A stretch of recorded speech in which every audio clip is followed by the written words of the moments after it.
Hey everybody, this is Jackie Bryan, registered nurse, whole health educator, advocate, and coach. Welcome to this week's session of Living Well. Thank you so much for joining me today.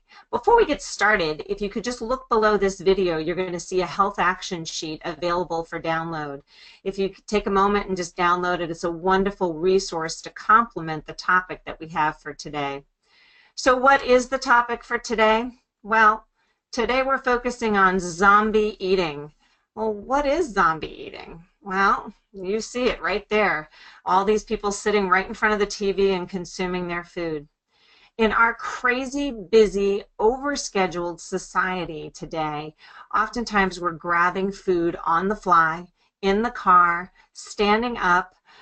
Sometimes we're just sitting in front of the computer and munching away, and we have no idea the amount of calories and fat that we're consuming. And what we're finding is that mindless eating is truly contributing to the obesity epidemic in this country because we're very distracted. Everybody has their phone, their computers, and they're not necessarily being mindful and paying attention to the food that they're eating. So there's many reasons why we struggle with mindless eatings. And one of the big concerns is that we make over 200 food decisions every single day. Now, it's not only the type of food that we're going to consume, like in this example, should I have coffee? Do I add milk? Should I put sugar in it? Skim milk, whole milk, cream. All of these are questions and decisions that we make every single day. And with these types of decisions come major temptation. So you need a piece of toast. Maybe I'll put butter on it. Peanut butter. No, maybe just jelly, right? All of these are food decisions.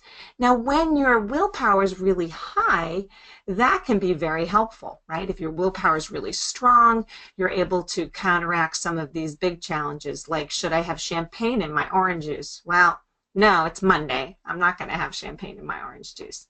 So one of the big challenges that we know with zombie eating or mindless eating is that we're constantly bombarded by food messages. Whether we're driving down the street and we see a billboard, listening to a commercial on the radio, or even watching TV, oftentimes the commercial breaks have pictures and all these wonderful looking temptations that really can wreak havoc on your willpower and make you want to give in and overindulge.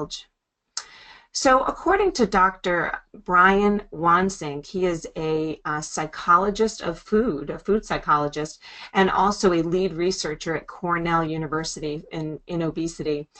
He studied why people overeat, and there's many different reasons. Oftentimes it's the sights, the sounds, and the smells, some of the things that we just talked about, the 200 temptations and reasons why we eat.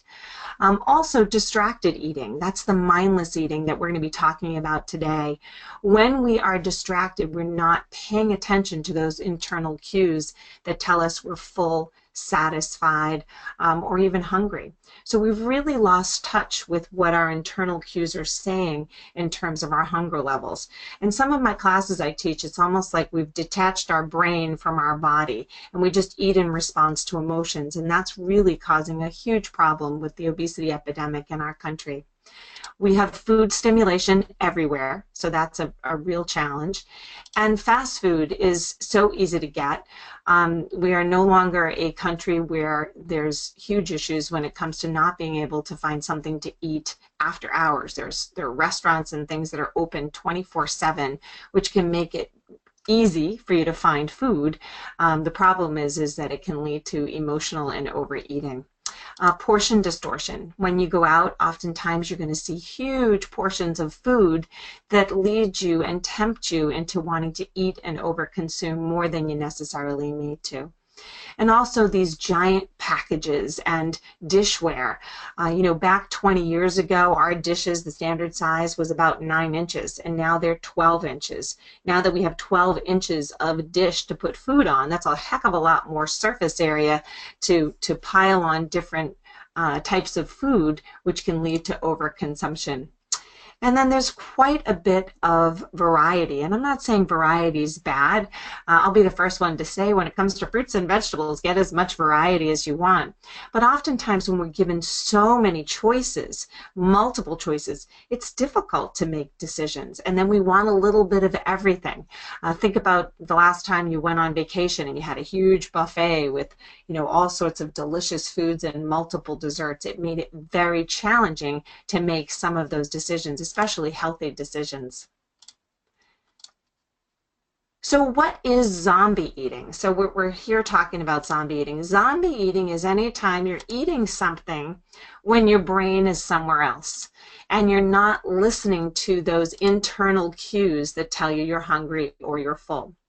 And here's a great example of the zombies again. One of the things that we know is our body is an amazing machine, and it's designed with specific hormones that tell us you're hungry or you're full.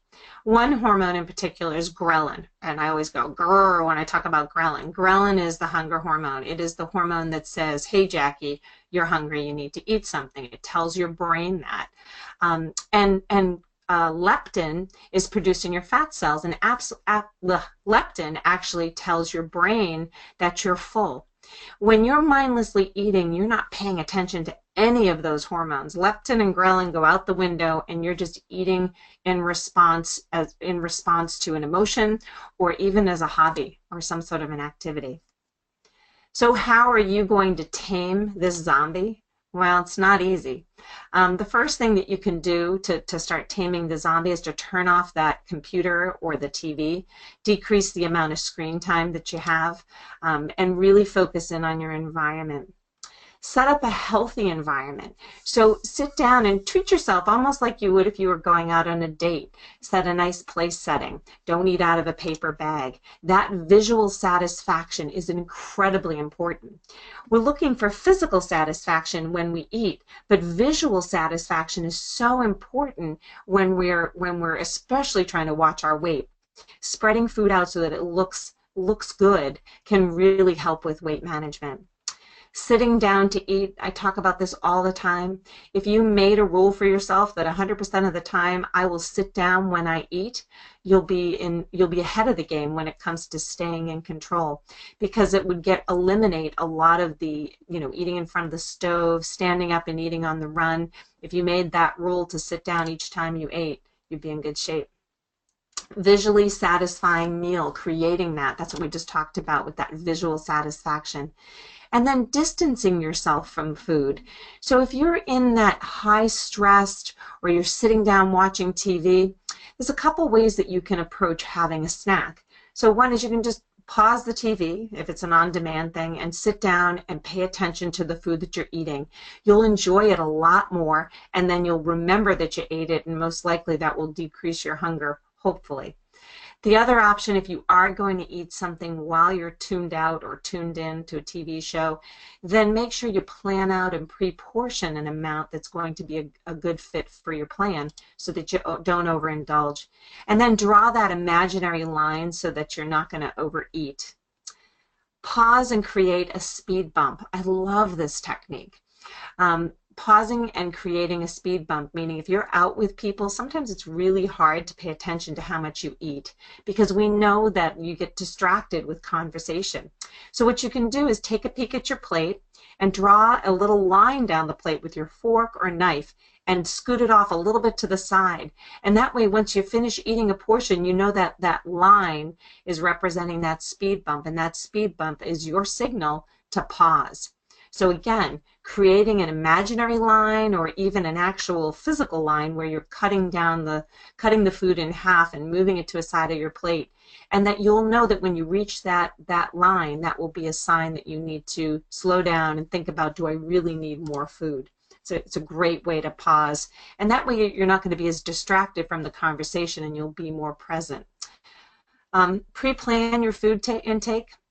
This is a big one, especially right now. It is just after Thanksgiving. We're heading into the holiday season with Hanukkah, Christmas, New Year's.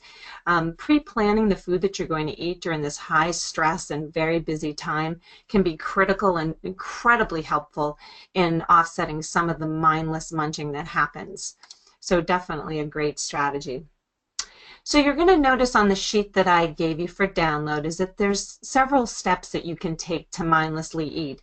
And the first step would be bringing your food to the table. So don't eat standing up. Okay, again, sitting down is key. Getting rid of all the distractions. Now, I have 3 children. On occasion, they are distractions. So I'm not saying that you have to kick everybody out of the dining room, but try to make your environment as friendly as possible to reduce the overall stress that you're going to feel. Take 3 deep breaths, really important, because when you deep breathe, that's actually slowing down all the automatic body functions, slowing down your heart rate, your respirations. It clears your mind a little bit and helps you think a little bit better so that you're in a much better place to make really good decisions. One of the deep breathing techniques that I really love is box breathing. And box breathing is a very simple technique. What you do is you inhale for 4, and then you hold for 4, you exhale for 4, and then you hold for 4. So that, again, representing the box. Inhale, hold, exhale, hold for 4 seconds. If 4 seconds seems too long to you, you can do it for 3 seconds. Even if you did that once or twice before you sat down to a meal, you'll see that not only will you be more mindful before you start eating, but you'll slow down your eating process. And that's something that's super important. And it extends the amount of joy that you'll have while you're eating some of the food. Asking yourself how hungry you are on a scale of 0 to 10, again, will create a more mindful experience for you while you're eating. You'll notice on the sheet that I provided for download is that I have a little hunger scale on there to give you an idea of some of the internal feelings you're going to have when you're feeling hungry and when you're feeling full. If you can tap into those at every meal, that's really going to help you stay mindful. Trying to observe the food, the texture, the color, the aroma of the food, trying to enjoy those foods is super important. Those first 3 bites are critical when it comes to enjoying food. The first 3 bites is where you get the most flavor. And again, if you just slow down, chew your food slowly, you're going to find that not only you're going to enjoy the experience more, you're going to be less likely to overindulge. Take one mindful bite and then make a mental note. So sit back and say, what was that? Was it good? Was the texture good? Did it smell okay? Do I want another bite? Because again, just because it's on your plate doesn't mean that you have to eat it. You may want to eat only the things that you really enjoy. You can come up with some sort of a rating system that can help you decide what you're going to eat. Putting your fork down between bites, that's really, really important. Putting your fork down between bites is something that you can do to slow the process down.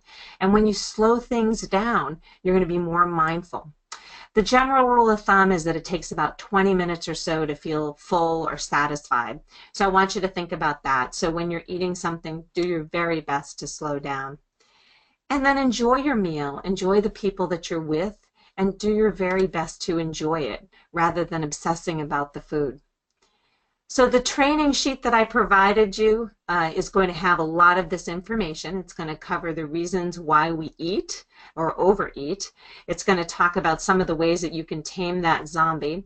Taming the zombie, or calling the zombie, was actually coined by Dr. Susan Alpers, who wrote a book on mindful eating. It's a great read if you feel like picking it up.